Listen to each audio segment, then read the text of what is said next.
W was set up. Everything that happened there was just, it felt like it just fell apart too fast.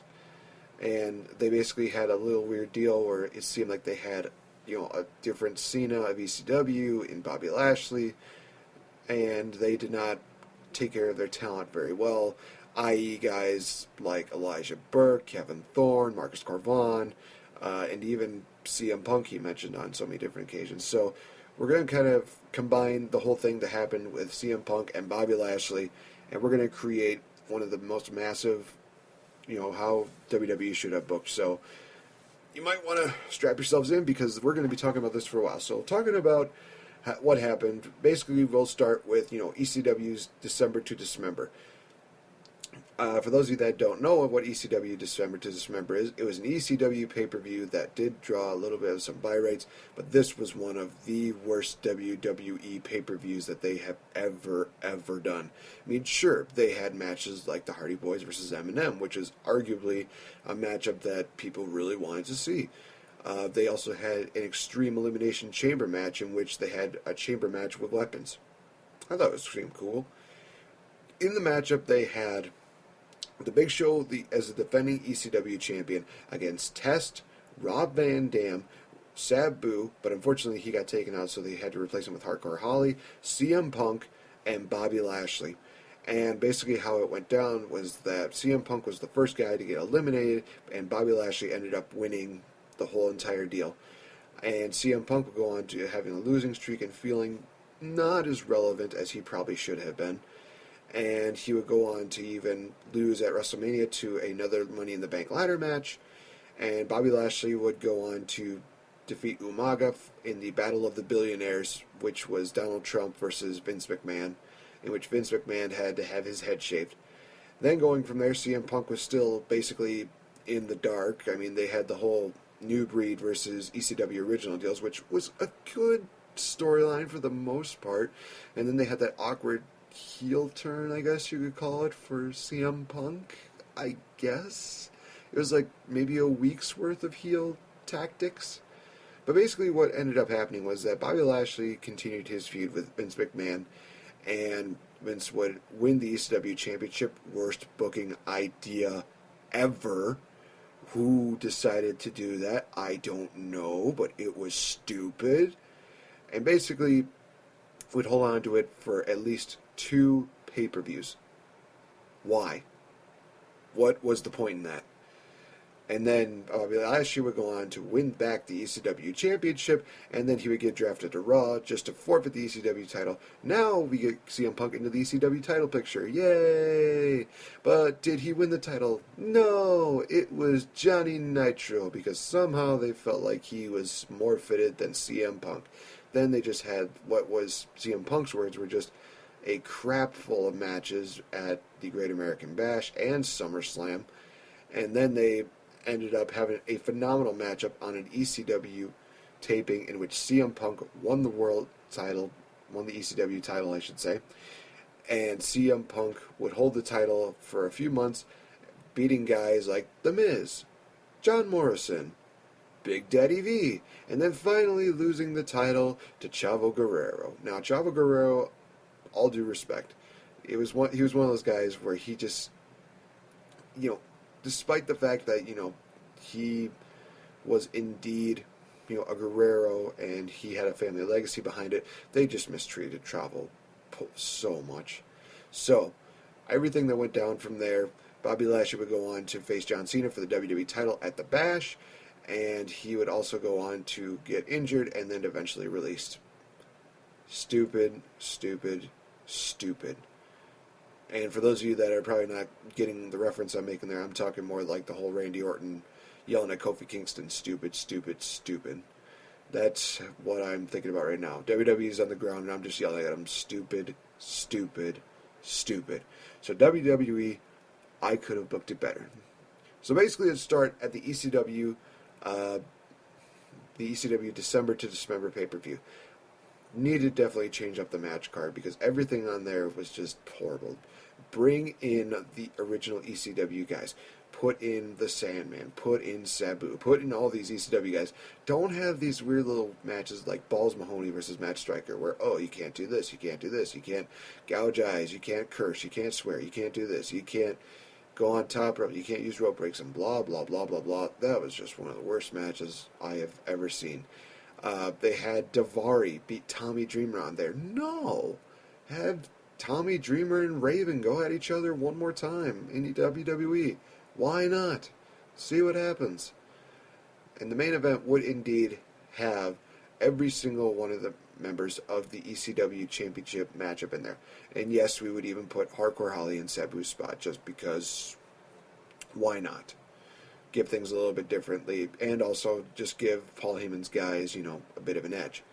But here's the difference. Paul Heyman originally had the idea that he would have CM Punk and the Big Show start the matchup off. And honestly, I agree.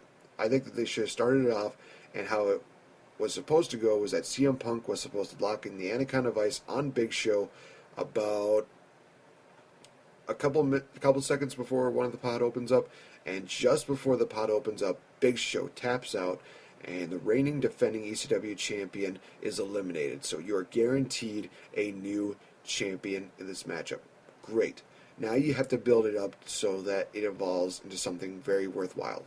So everybody else starts piling into the matchup. Bobby Lashley is the last one to enter because he is Vince McMahon's golden child of ECW, apparently. So Bobby Lashley comes in. He is just powerhousing everybody until he gets a big boot by Test. And this kind of dazes Lashley.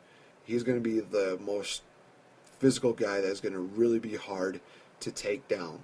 So everybody's just basically quadruple teaming Lashley to the point where Lashley cannot continue on any further. So you get, Van Terminators, Van Daminators. You get CM Punk throwing him through a table or doing a splash to Lashley through a table. Hardcore Holly does his Alabama Slam. Maybe Test does the TKO. It ends with Rob Van Dam hitting the 5-star frog splash from the top of the pod on Lashley. And Van Dam is just in pain. And Hardcore Holly is the one who picks up the pinfall victory. And of course, Paul Heyman is just happy, happy, happy. He's thinking, yay! Now we only have to worry about Van Dam and CM Punk. It's just really a happy time for them. And we have, Test and Hardcore Holly on one side, Van Dam and CM Punk on the other side. And what happens? Bam! Big boot by Test to Hardcore Holly. And Van Dam and Punk are in shock as Test goes for the pin. 1, 2, 3. So now you have to deal with Test versus Van Dam and CM Punk. They try to double team him, but Test is just too powerful. Finally, they're able to get to it. Van Dam hits a 5-star frog splash. Maybe CM Punk hits the Macho Man elbow drop. Obviously, this is before he got most of this arsenal, but he hits it. Boom. Boom. Covers Test. 1, 2, 3. And now it's down to CM Punk versus Rob Van Dam. And they just tear the house down. Throwing each other into the chamber pods. Throwing each other into the Elimination Chamber chains, doing everything that they can until finally CM Punk grabs Rob Van Dam and is able to take him down for the Anaconda Vice. And Rob Van Dam has nowhere to go and he has to tap out. So, CM Punk is indeed your new ECW champion. And Paul Heyman is just in a look of disbelief, like, it's not even one of my guys. It's CM Punk. And obviously, people know the history behind, Punk and Paul Heyman. You would think that, Paul Heyman would be happy for him. Give me a minute. So, basically, Paul Heyman does what he did.